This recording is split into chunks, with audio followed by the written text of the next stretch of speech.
Our book for this week is The Giving Tree by Shel Silverstein.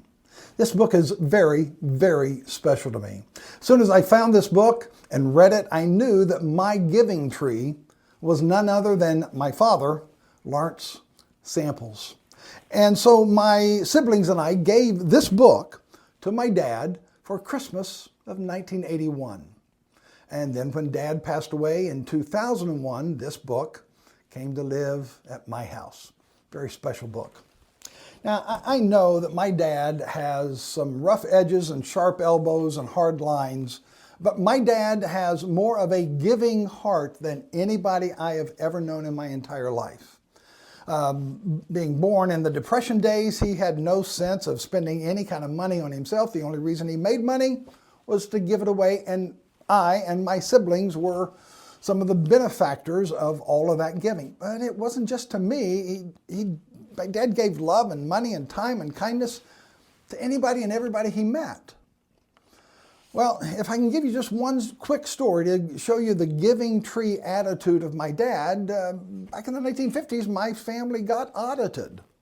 The IRS, checking you out, Mr. Samples, my dad. And so the IRS people came. My dad got his meticulous records out on our little green card table that we never played cards at. And he had it all lined up and laid out for them. And everything was going fine until we hit a snag when Dad tried to explain to them that he had given X number of dollars to the church over the past several years, whatever they were auditing us for.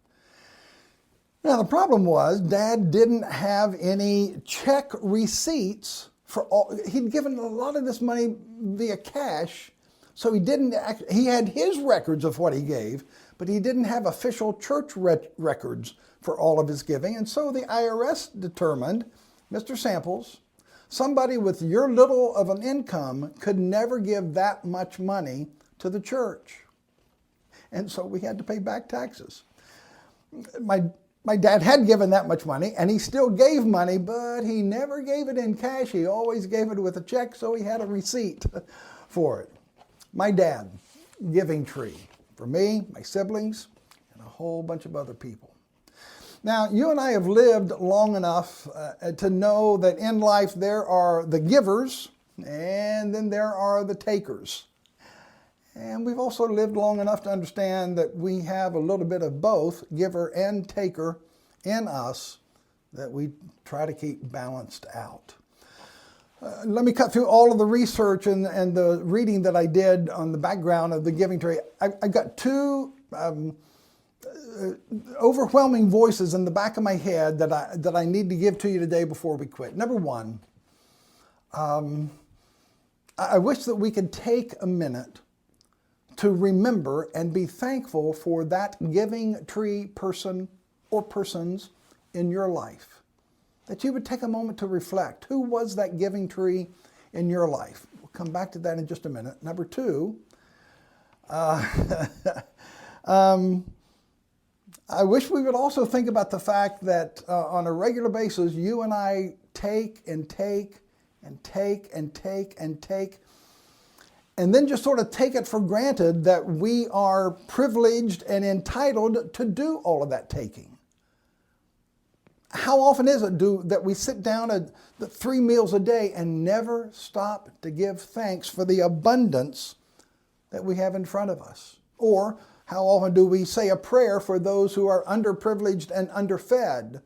Or the fact that we take and take from the goodness of the earth and hardly ever give anything back? Well, we'll have to deal with all of that mess on another day. For now, who is it that gave you this, showed you this unconditional love in your life?